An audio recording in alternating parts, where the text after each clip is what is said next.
In this video, going to be going over some information here on the upcoming primaries over the next week. So we have 5 states that are going to be holding primaries during this next week. Going to be giving you what day those are happening and who can vote in those respective primaries. And then also, after I run through that voter information, I want to list off the progressive candidates that are running in the primaries in each of these states for those that are interested. These are going to be the progressive candidates that are running on the federal level, so for the House of Representatives as well as a governorship. And then also these are going to be the candidates that are endorsed by the Justice Democrats or our Revolution. So starting off here, just want to run through the voter information. 4 states are going to be voting on Tuesday, August 7th. Starting with Kansas here, only voters registered to a party can vote in that party's primary.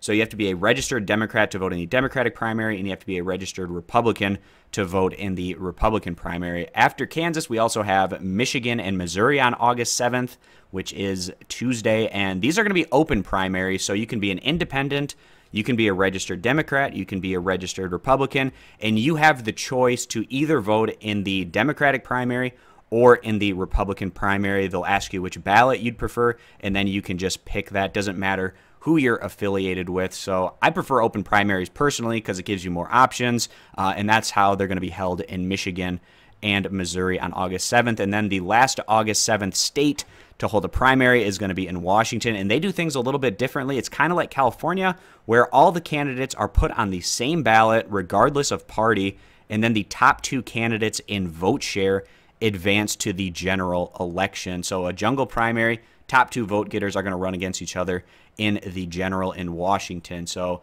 that's kind of a interesting, different way to hold these primaries and unique more so from other states. And then also Hawaii is going to be Saturday, August 11th, and they're going to be holding their own primaries. They're the only state that's being held on August 11th, and any registered voter can vote in any party's primary. So again, another open primary situation there out in Hawaii.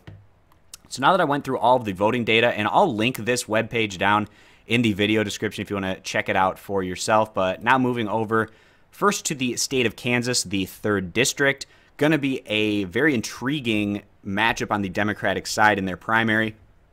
A number of candidates running here, and the Justice Democrat, our Revolution candidate, is going to be Brent Welder, and he's going to get his probably main opposition from Sharice Davids, who has the establishment Democratic support behind her candidacy. So very interested to see how that one plays out in the district number 3 in Kansas. So then also another Justice Democrat, our Revolution candidate, is going to be James Thompson in that 4th district of the Democratic primary, not viewed as being as much of a competitive race likely in this one compared to the 3rd district result.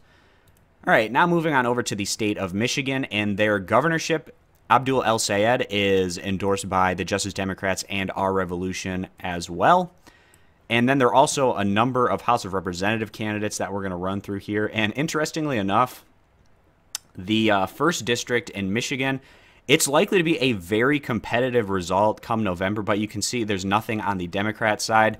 And the Justice Democrat, Matt Morgan, who is going to be mounting a write-in campaign, is, I would say, more likely than not probably going to end up being on the ballot. He has to get a relatively small amount of the vote as write-ins to get on the ballot, and he should be able to do that, but that's something we'll keep an eye on there in the 1st district of Michigan. Like I said, is probably going to be a pretty competitive result come November. And then the 2nd Congressional District, this is my current home district, and unfortunately for me, there is no intrigue on either side in terms of primary opponents running, but there's a Justice Democrat in the Democratic side, of course, and that's going to be Rob Davidson. He has a very tough challenge ahead of him going against Bill Huizenga, who is going to get that DeVos money and Prince money behind him. Definitely cozying up to those big money interests in my particular district. Going to be very tough for him to unseat Bill Huizenga, the incumbent, in what is a very Republican-leaning district overall. But then moving on to Michigan's 6th Congressional District. And this is going to be a tough one for the Justice Democrat. That's going to be David Benak. Matt Longjohn, I feel like, is probably more likely than not going to go on and win on the Democratic side, but we'll see how that plays out. And then again, this is going to be a district that's probably pretty competitive between whoever wins on the Democratic side and then the incumbent Fred Upton. Moving on down to the Michigan 11th District. And again, a number of people running on both sides. I love seeing that because it gets us a lot more voter data to go off of. But they have a Justice Democrat with, and I'm probably going to pronounce her name incorrectly, Farouz Saad. That's going to be the Justice Democrat candidate. And then also Michigan's 13th Congressional District. A number of people running on the Democratic side, nobody running on the Republican side. And that's going to be the Justice Democrat, Our Revolution candidate, Rashida Tlaib. And can't wait to see how that one plays out as well. So now moving on to the state of Missouri and looking at their 1st Congressional District. And that's going to be a Justice Democrat, Our Revolution candidate, Cori Bush, running against incumbent Lacey Clay. And Cori Bush has been getting a lot of push from the progressive groups and coming and campaigning there for her. Can't wait to see how that one plays out. Should be an interesting election. And then down in Missouri's 6th district, or excuse me, up at the top of the state, Winston Apple and Our Revolution candidate running there. And then also Missouri's 7th Congressional District. This is the district that I went to college in and I lived in for about 5 years of my life. It's a very Republican conservative district, but Jamie Schoolcraft probably going to win this one at the end of the day on the Democrat side. He is a Justice Democrat, but he's going to have a really hard time trying to take down incumbent Billy Long. And then that's all for the state of Missouri. Going up to the state of Washington, the 3rd Congressional District, scrolling on down here. In this jungle primary, the Justice Democrat, Our Revolution candidate, and I'm probably going to pronounce this name incorrectly, but it's Dorothy Gask or Gasquet. So she has the backing of both of those progressive groups. And then also Washington's 7th Congressional District, Pramila Jayapal, not likely to get much of a resistance in the general election. She's the incumbent there, but she is a Justice Democrat.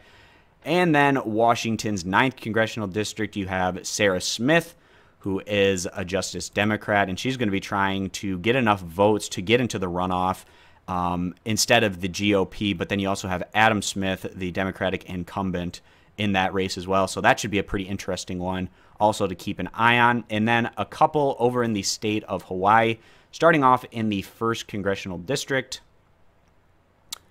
For whatever reason, it's not letting me open it up. Maybe it's too far in advance where they don't have all the candidates listed yet, but just to give you information on the Hawaii primaries as well, Kanyela Ng, the Justice Democrat, is running in the 1st Congressional District, and then the 2nd Congressional District, Tulsi Gabbard is a lock to win that one, the incumbent, who is an Our Revolution candidate. So that's going to wrap up all of the Justice Democrat and Our Revolution candidates that are running for the House of Representatives, and also that Michigan governor's race there with Abdul El Sayed, for those that are interested in knowing who's going to be running on the progressive ticket in those upcoming primaries. So thanks, guys, for stopping on in. Again, I will link this particular page down in the video description if you want to go through and run through all the information yourself.